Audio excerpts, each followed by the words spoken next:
ബലാത്സംഗം മുതൽ ഏതാവട്ടെ ഒരു ഭാഗത്ത് ലഹരിയുണ്ട്. പ്രവാചകൻ സ്വല്ലല്ലാഹു അലൈഹി വസല്ലമ പറഞ്ഞത് സകല തിന്മകളുടെയും മാതാവാണ്, തിന്മകളുടെ താക്കോലാണ്. അതുകൊണ്ട് ലഹരിയുടെ ഭാഗത്തേക്ക് നിങ്ങൾ പോകാനേ പാടില്ല.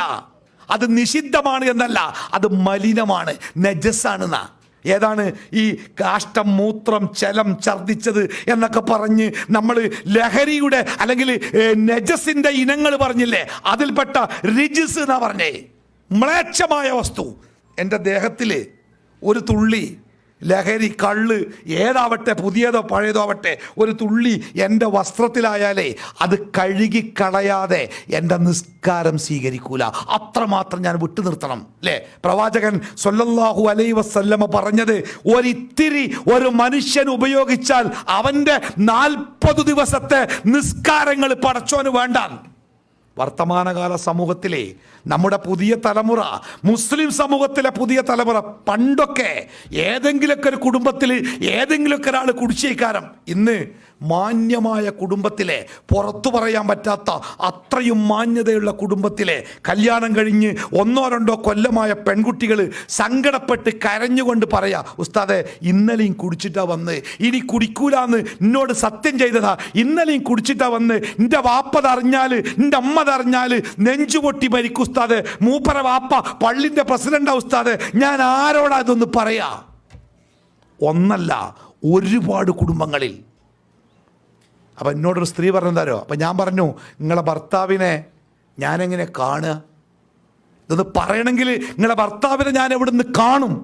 ആ സ്ത്രീ പറഞ്ഞതേ, മിക്ക ദിവസവും സുബൈക്ക് പള്ളിയിലുണ്ടാവാറുണ്ട്. മിക്ക ദിവസവും സുബൈക്ക് പള്ളിയിലുണ്ടാവാറുണ്ട്. ആരങ്ങൾ രാത്രി കുടിച്ച് വീട്ടിൽ വന്ന് ഭാര്യയെ മക്കളെ ശല്യപ്പെടുത്തുന്ന ഈ മനുഷ്യൻ മിക്ക ദിവസമുണ്ട്. നിങ്ങൾ ഒരു പ്രാവശ്യം കുടിച്ചാൽ 40 ദിവസത്തെ നിങ്ങളുടെ നിസ്കാരങ്ങൾ റബ്ബിന് ആവശ്യമില്ല എന്ന് പഠിപ്പിച്ച മതത്തിൻ്റെ പാഠം എവിടെയാ മറന്നത് അല്ലേ? റസൂലുള്ളാഹി സ്വല്ലല്ലാഹു അലൈഹി വസല്ലമയുടെ കാലത്ത് മദ്യം വിരോധിച്ചപ്പോൾ എല്ലായിടത്തും മദ്യം ഇന്നത്തെ പോലെ ഈ സിന്തറ്റിക് അല്ലെങ്കിൽ ഈ മാരകമായ ലഹരി വസ്തുക്കളല്ല. മുന്തിരി നല്ല വായു കടക്കാത്ത ഭരണിയിലാക്കിയിട്ടേ, പഴുത്ത മുന്തിരി വായു കടക്കാത്ത ഭരണിയിൽ അടച്ചിട്ട് അത് തുണി കൊണ്ട് കെട്ടിയിട്ട് മണ്ണിൻ്റെ ഉള്ളിൽ കുഴിച്ചിട്ടിട്ട് 90 ദിവസം കഴിഞ്ഞ് മാന്തി എടുക്കുമ്പോൾ ആ മുന്തിരി അലിഞ്ഞ് അത് ലഹരിയായിട്ടുണ്ടാവും. അതിനകത്ത് കള്ള്. ഇന്നത്തെ പോലെ ഈ മായം കലർത്തിയ നിഷിദ്ധമായ മനുഷ്യനെ കൊല്ലുന്ന കള്ളല്ല. എന്നിട്ടാണ് ഇസ്ലാം ആ കള്ള് വിരോധിച്ചത്. അപ്പോൾ പ്രവാചകൻ്റെ അടുത്ത് വന്ന ഒരാൾ പറഞ്ഞേ, റസൂലേ, ഞങ്ങളുടെ നാട്ടിൽ ഒരാൾ ഇപ്പോഴും സാധനം ഉണ്ടാക്കുന്നുണ്ട്. നബി സ്വല്ലല്ലാഹു അലൈഹി വസല്ലമ അയാളെ പിടിച്ച് തൻ്റെ മുമ്പിൽ കൊണ്ടുവരാൻ കൽപ്പിച്ച്. അയാൾ പ്രവാചകൻ്റെ മുമ്പിൽ ഇങ്ങനെ വിറച്ച് നിന്ന് പ്രവാചകൻ ചോദിച്ചു, നിങ്ങളിപ്പോഴും ഉണ്ടാക്കുന്നുണ്ടോ? അദ്ദേഹം പറഞ്ഞു, റസൂലേ, ഞാൻ ഉണ്ടാക്കുന്നുണ്ട്. പക്ഷെ ഞാൻ ഉണ്ടാക്കുന്ന കള്ള് ലഹരിക്ക് വേണ്ടിയല്ല ഉണ്ടാക്കുന്നത്, അത് ഒരു തരം വയറുവേദനക്കുള്ള മരുന്നാണ്. എൻ്റെ നാട്ടിലെ ചില ആളുകൾക്ക് വയറുവേദന ഉണ്ടാകുമ്പോൾ ഈ മരുന്ന് കുടിച്ചാൽ സുഖമാവാറുണ്ട്. അതുകൊണ്ട് മരുന്നായിട്ടാണ് റസൂൽ. നമ്മളൊക്കെ നാട്ടിൽ ചില വൈദ്യശാപ്പിൽ വൈകുന്നേരം ഭയങ്കര തിരക്കാ. എന്താ നിങ്ങൾ അവിടെ ഒരു അരിഷ്ടമുണ്ട്, അതാണ് കുടിച്ചാണ്ടല്ലോ വൈകുന്നേരം വരെ കൂലിപ്പണി എടുത്ത് എല്ലാ ക്ഷീണവും മാറുന്ന നല്ല തിരക്കാ അല്ലേ? ചില ആൾക്കാരൊക്കെ, നമ്മുടെ ചെറുപ്പക്കാരൊക്കെ വീട്ടിലിങ്ങനെ ഫ്രിഡ്ജിൽ കുപ്പി കൊടുന്നു നോക്കി, എന്നിട്ട് എന്താ പറയാറിയോ, അതൊന്നല്ല, അത് മൂത്രച്ചൂടിന് കുടിക്കണമെന്നാ പറയാം. ആ മൂത്രച്ചൂടുന്ന പെരും ചൂടിലേക്ക് പിന്നെ അവൻ മാറിപ്പോകുന്നത് തിരിച്ചു നടക്കാൻ കഴിയാത്ത വിധം. ഞാൻ സൂചിപ്പിച്ചത്, ഏതൊരു കാലഘട്ടത്തിലും മനുഷ്യൻ എത്രമാത്രം പുരോഗതി കൈവരിച്ചു എന്ന് പറയുന്ന കാലത്തും ആത്മാഭിമാനത്തോടുകൂടി മനുഷ്യന്റെ മുമ്പിൽ പറയാൻ പറ്റുന്ന നിയമങ്ങളാണ് പടച്ച റബ്ബ് നമ്മുടെ മുമ്പിൽ പഠിപ്പിച്ചത്. നോക്കൂ നിങ്ങൾ, പലിശ.